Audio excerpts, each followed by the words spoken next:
মোক সম্ভাষী ৰাইজক মই এটা অনুৰোধ কৰিব বিচাৰিছোঁ।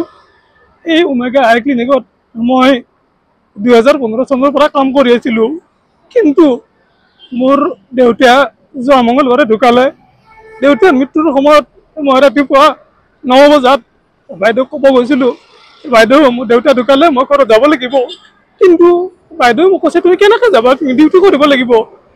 কিন্তু বাইদেউ মোক যাব নিদিলে, ডিউটি কৰিব দিছে। 2টা বজাত মোক ইয়াৰ পৰা যাব দিছে। তাৰপিছত মই বাইদেউক কৈছিলোঁ যে বাইদেউ মই 13 দিন আহিব নোৱাৰিম, গতিকে 13 দিন মোক ছুটি লাগিব। বাইদেউ তেতিয়া কৈছিল তুমি 13 দিন কেনেকৈ ছুটি পাবা, তুমি 3 দিনৰ জাচা খোৱাৰ পিছত তুমি শুক্ৰবাৰে তুমি আহিবা, আহি তুমি ইয়াতে ড্ৰেছ চেঞ্জ কৰি ধুতি খুলি থৈ তুমি লং পেণ্ট চাৰ্ট পিন্ধি ডিউটি কৰিবা। গতিকে মই সকলোকে অনুৰোধ কৰিছোঁ, এই এনেকুৱা এটা ড্ৰেছত পিতৃৰ মৃত্যুৰ সময়ত মই এই ড্ৰেছযোৰ খুলি মই লং পেণ্ট চাৰ্ট পিন্ধি মই ডিউটি কৰিব পাৰিম নেকি? কিন্তু ইমান দিনেৰে ইয়াতে মই কাম কৰিলোঁ, আজিলৈকে ছাৰ বাইদেউ মোক আজিলৈকে খবৰ নল'লে। আজি মই নিমন্ত্ৰণ দিব আহিছিলোঁ দেউতাৰ কাজৰ কাৰণে। আহোঁতে মোক চিধাই এটা কথা কৈছে যে তোমাক আৰু আজি পৰা আমাক নালাগে, তুমি তোমাৰ যিখিনি কাপোৰ কানি কি আছে সেইখিনি তুমি ইয়াৰ পৰা লৈ যাবা। তাৰপিছত মই উপায় নোহোৱা হৈ গ'লোঁ।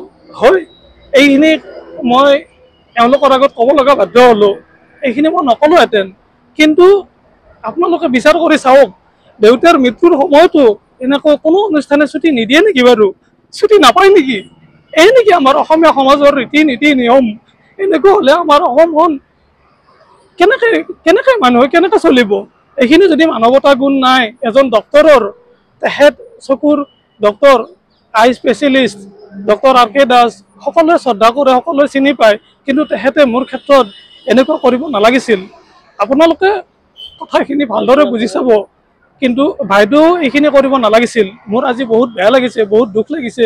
মই এনেকুৱাকৈ আজি এই মিডিয়াৰ সন্মুখত আহিব লগা হোৱাৰ কাৰণে সঁচাই মোৰ দুখিত, মোৰ বহুত বেয়া লাগিছে। আপোনালোকে মোক মাফ কৰিব, কিন্তু মই কথাখিনি ক'ব লগা বাধ্য হ'লোঁ কাৰণেহে কথাখিনি ক'লোঁ।